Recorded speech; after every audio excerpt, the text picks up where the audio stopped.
ശരിക്കും പറഞ്ഞാൽ ഈ സി പി എമ്മിനോട് ഉള്ള ഉപദേശിക്കാൻ നമ്മൾ ആരുമല്ല.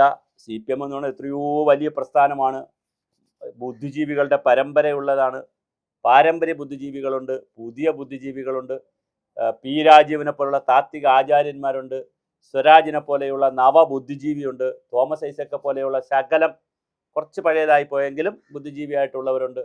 പിന്നെ ശാസ്ത്ര സാഹിത്യ പരിഷത്തിൻ്റെ പോലുള്ള സംവിധാനങ്ങളുടെ സപ്പോർട്ടുണ്ട്, പുരോഗമന കലാ സാഹിത്യ സംഘമുണ്ട്, സർവീസ് സംഘടനകളുണ്ട്.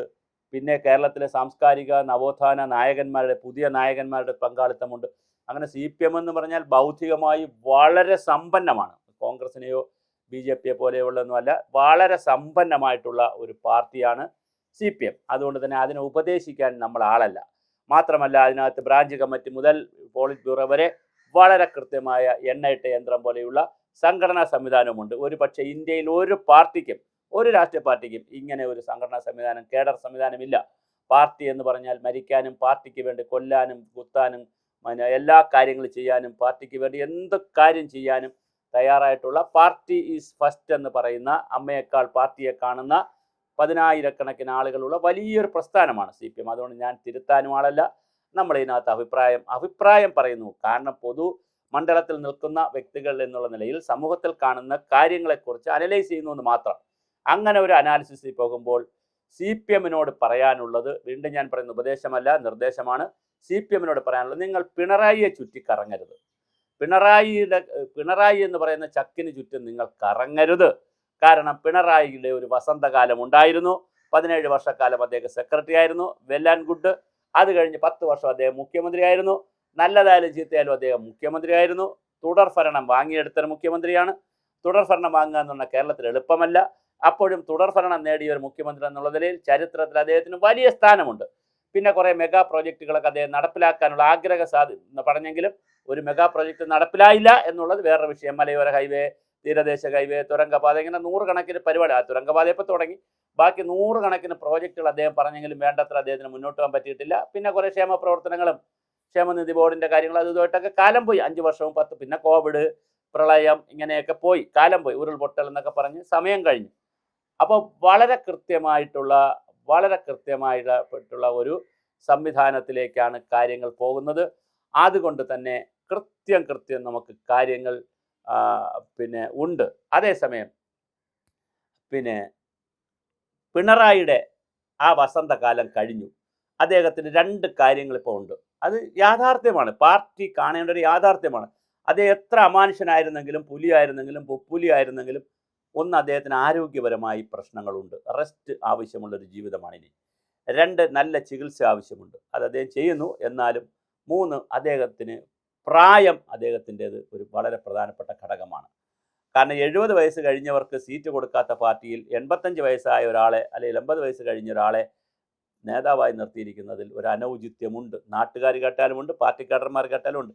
അതുകൊണ്ട് നിങ്ങൾ പിണറായിക്ക് ചുറ്റും കിടന്ന് കറങ്ങാതെ, പിണറായി ആയിരുന്നു കഴിഞ്ഞ തെരഞ്ഞെടുപ്പിൻ്റെ കുറ്റങ്ങൾ മുഴുവൻ പിണറായിയുടെ മണ്ടയിൽ വെച്ച്, പിണറായി കുഴപ്പമായിരുന്നുകൊണ്ടാണ്, പിണറായി നന്നായിരുന്നെങ്കിൽ ഇവിടെ ഇപ്പോൾ സീറ്റ് കിട്ടുമായിരുന്നു നമുക്കെന്ന് പറഞ്ഞ് സമയം കളയാതെ, സഖാവിനോട് നിങ്ങൾ ചുറ്റിപ്പിടിക്കാതെ, എം എ ബേബിയൊക്കെ കിടന്ന് ചുറ്റിപ്പിടിക്കുന്ന എങ്ങനെയാണ്?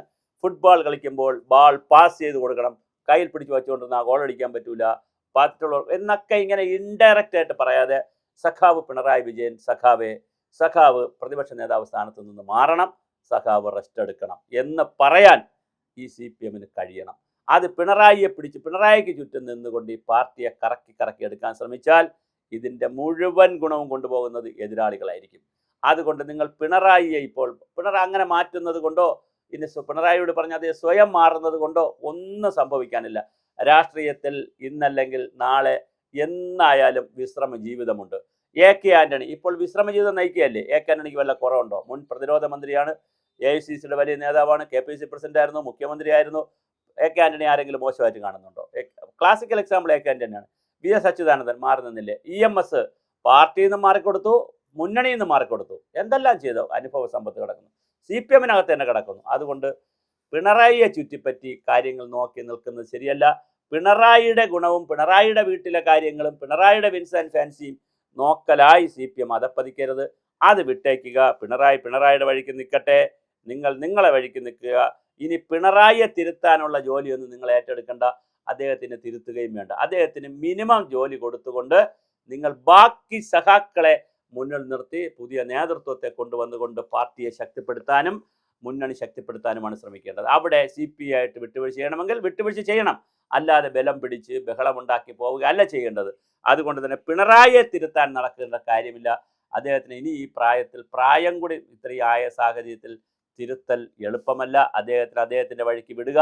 അതേസമയം അദ്ദേഹത്തിനെ ഒഴിവാക്കുന്നതുമല്ല, സമ്പൂർണ്ണമായി ഒഴിവാക്കുന്നതുമല്ല. ഒരു ബാലൻസിങ്ങിൽ അദ്ദേഹത്തിന് സ്ഥാനമാനങ്ങളിൽ നിന്ന് മാറ്റി KN ബാലഗോപാലിന് പ്രതിപക്ഷ സ്ഥാനം കൊടുത്തുകൊണ്ട്, പിന്നെ ഉപപ്രതിപക്ഷ സ്ഥാനം K രാജന് കൊടുത്തുകൊണ്ട് അതിമനോഹരമായൊരു പ്രതിപക്ഷമായി നിങ്ങൾ മാറണം. അതിനുപരിയായിട്ടുള്ള ഒരു കാര്യം നടത്തുന്നതിലും ഒരു കഥയില്ല. വെറുതെ സമയം കളയാമെന്ന് മാത്രമേ ഉള്ളൂ. പിണറായിയെ തിരുത്തുക എന്നുള്ളതും CPMൻ്റെ ജോലിയല്ല എന്ന് ആൾറെഡി പറഞ്ഞു കഴിഞ്ഞു. പറയേണ്ടവർ അത് പറഞ്ഞു കഴിഞ്ഞു. പിണറായിയെ തിരുത്തുക അല്ല ഞങ്ങളുടെ ജോലിയെന്ന് പറഞ്ഞു കഴിഞ്ഞു. അതുകൊണ്ട് തന്നെ പിണറായിയെ തിരുത്തി സമയം കളയേണ്ട കാര്യമില്ല. വളരെ കൃത്യമായി കാര്യങ്ങൾ ചെയ്തു നോക്കുക. CPMൻ്റെ പ്രധാനപ്പെട്ട ജോലി പിണറായിയെ നന്നാക്കാൻ നടക്കണ്ട. പിണറായി നന്നായിക്കോളും. പിണറായി ഇനിയിപ്പോൾ നന്നാക്കാൻ നടന്ന് സമയം കളയേണ്ട കാര്യമില്ല. അതുകൊണ്ട് വളരെ കൃത്യമായി കാര്യങ്ങൾ ചെയ്യണം എന്നാണ് CPMനോട് പറയാനുള്ളത്. നിങ്ങൾക്ക് വലിയ സംഘടനാ സംവിധാനമാണുള്ളത്, മെഷീനറിയാണുള്ളത്. ആ മെഷീനറിയെ ചലിപ്പിക്കുകയും പാർട്ടിക്ക് വന്നു പോയിട്ടുള്ള മൂല്യാധിഷ്ഠിതമായ ഒരു മൂല്യച്യുതി പാർട്ടിക്ക് വന്നിട്ടുണ്ട്. പ്രത്യേകിച്ച് രണ്ടാം ഭരണത്തിൽ വന്നു. മുകളിൽ നിന്ന് പിണറായി വിജയൻ വിചാരിച്ചു ഐ ആം ദ സ്റ്റേറ്റ് എന്ന്, MLA വിചാരിച്ചു ഐ ആം ദ കോൺസ്റ്റിറ്റ്യുവൻസി എന്ന്, പഞ്ചായത്ത് പ്രസിഡന്റ് വിചാരിച്ചു ഐ ആം ദ പഞ്ചായത്ത് എന്ന്, ജില്ലാ പഞ്ചായത്ത് പ്രസിഡന്റ് വിചാരിച്ചു ഐ ആം ദ ജില്ലാ പഞ്ചായത്ത് എന്ന്. മുകളിലെ ഏറ്റവും വലിയ ഗ്രഹനാഥൻ കള്ളനായാൽ നമ്മൾ പെരുങ്കള്ളനാകും എന്നുള്ളതാണല്ലോ, പിള്ളേർ പെരുങ്കള്ളനാകും എന്നുള്ളതാണല്ലോ എൻ്റെ കണക്ക്. അങ്ങനെയാണ് ലോക തിയറി, ഭൂമിയുടെ തിയറി അതാണ്. അച്ഛൻ കള്ളനായാൽ മക്കൾ പെരുങ്കള്ളനാവും. ഇനി അച്ഛൻ പെരുങ്കള്ളനായാൽ പിള്ളേർ കള്ളനെങ്കിലും ആകും എന്ന് രണ്ട് തിയറിയുണ്ട്. അപ്പോൾ അതുകൊണ്ട് തന്നെ വളരെ കൃത്യമായി ഒരു ഏകാധിപത്യ പ്രവണതയിലേക്ക് പാർട്ടിയും ഭരണവും പോയതിൻ്റെ ദുഷ്ചെയ്തികളാണ് കേരളത്തിൽ കണ്ടത്. അതുകൊണ്ട് ദയവായി നിങ്ങൾ പിണറായിക്ക് ചുറ്റും ചക്കിന് ചുറ്റും കുതിരയെ കൊണ്ട് ചക്കിന് ചുറ്റും കെട്ടിയാൽ എണ്ണ ആടൂല. ചക്കിന് ചുറ്റും കാളയെ കെട്ടണം, കുതിരയെ അഴിച്ചു വിട്ടേക്കുക. കുതിര പോയി റെസ്റ്റ് എടുക്കട്ടെ. നിങ്ങൾ പിണറായിയാകുന്ന കുതിരയെ പിടിച്ചു കെട്ടാൻ, അശ്വമേധം നടത്താൻ നിങ്ങൾ ആരും നടക്കരുത്. അദ്ദേഹത്തെ വെറുതെ വിടുക. അദ്ദേഹത്തോട് കാര്യങ്ങൾ പറഞ്ഞ് മനസ്സിലാക്കി പുതിയ ഒരു നേതൃത്വത്തെ നിങ്ങൾ സൃഷ്ടിക്കുക.